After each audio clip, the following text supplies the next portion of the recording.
but certainly not least, Anthony J. Fiori, graduate class of 2003.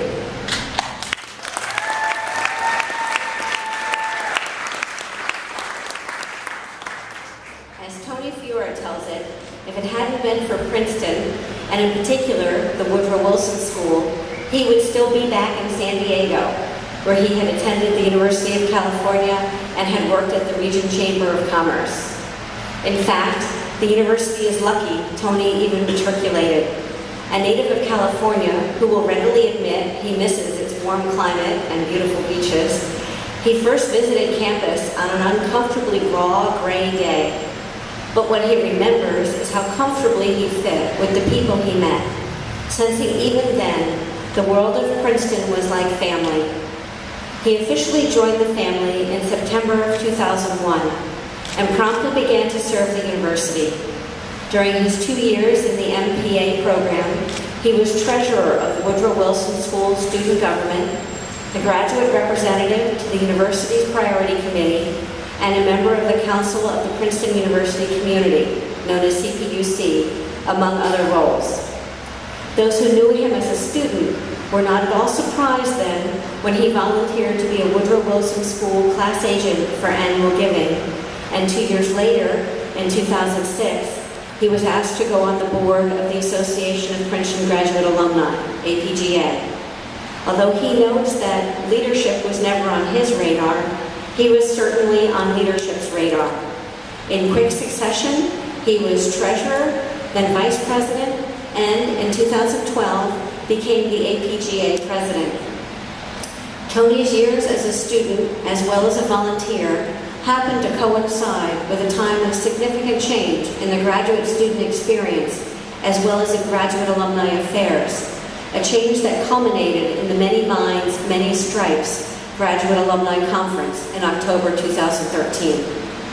As president of the APGA, Tony not only oversaw much of the planning, but also served as host when nearly 1,000 Princeton graduate alumni and their guests came back to campus for 3 days of panels, parties, and rapport across generations and general disciplines. From his fellow volunteers, who toiled with him for many months behind the scenes, came stories of how hard he worked. One marveled, quote, "He was like a perfectly tuned engine, never sputtering, always at peak performance, humming along down the Autobahn at top speed, but making it look easy," unquote. And for those who attended the events, he was the perfect host who spoke from the heart and welcomed one and all with genuine warmth. Just as Tony says, if it hadn't been for Princeton, so might now we borrow his words, if it hadn't been for Tony Fiori. Well, the answer could be anything, not just past or present, but also future.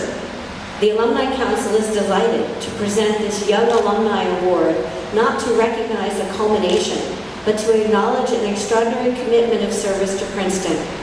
To quote Henry von Cohorn, 66, past chair of the Alumni Council, "Tony, you are truly one of us." Congratulations.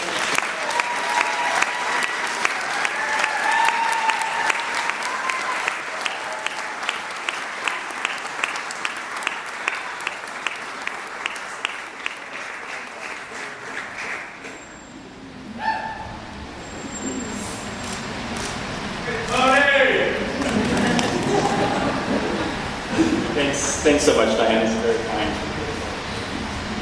I will be brief because I know I'm standing between you and the tent. But at first, I'd like to thank Princeton and the Alumni Council for this award. I'm really, truly honored. And I'd also like to congratulate Debbie and Wes and Seb, who really embody the spirit of giving back to Princeton. It's been an honor to serve alongside these three and many of you in the room over the past couple of years. I'll admit I was a bit surprised to receive this award, but I'm particularly grateful to be receiving it this year.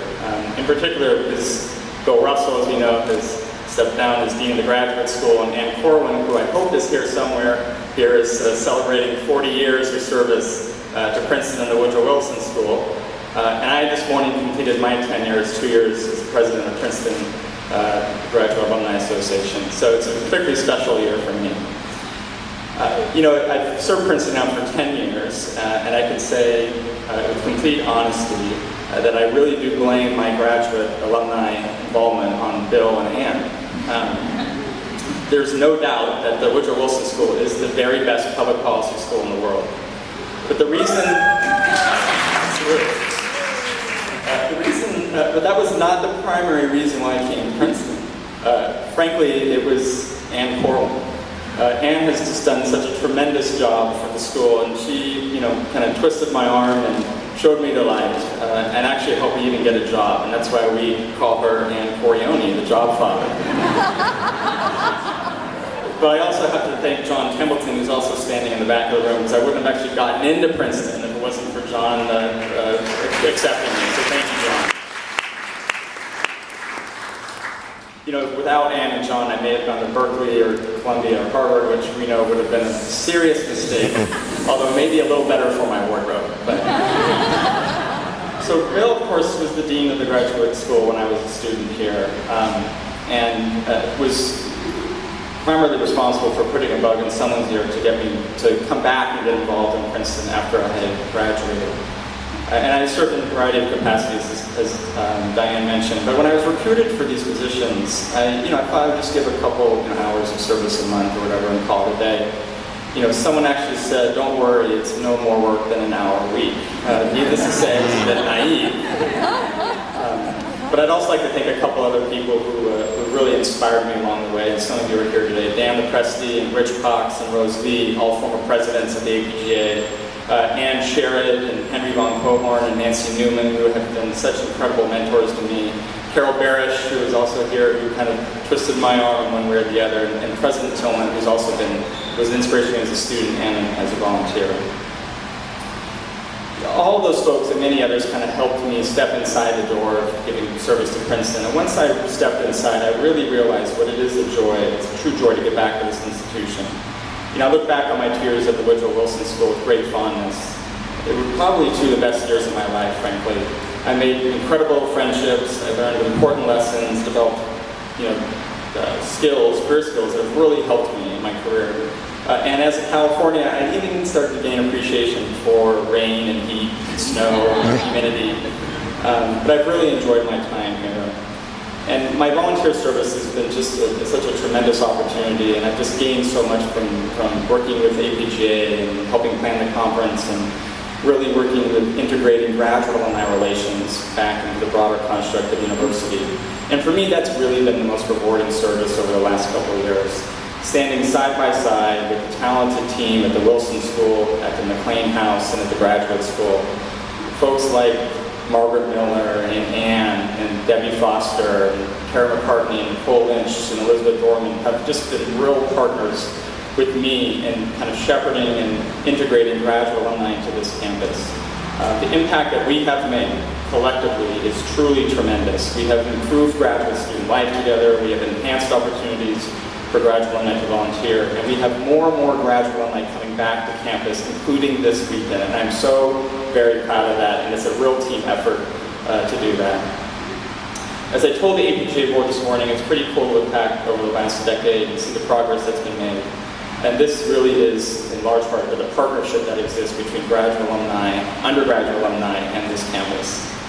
So while my volunteer service here is by no means as long as the 3 esteemed co-recipients, I hope in some small way over the last 10 years I've been able to make a difference at Princeton, both for graduate alumni and our undergraduate.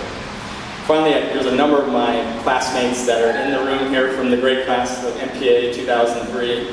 Jeffrey and Mintu, Bertrall, Joy, Justin, as well as my girlfriend Rachel, who is a Columbia grad but is beginning to appreciate orange and stripes. I can't thank you all for coming and sharing this moment to me. Princeton is a very special place, and I'm honored to receive this award. Thank you.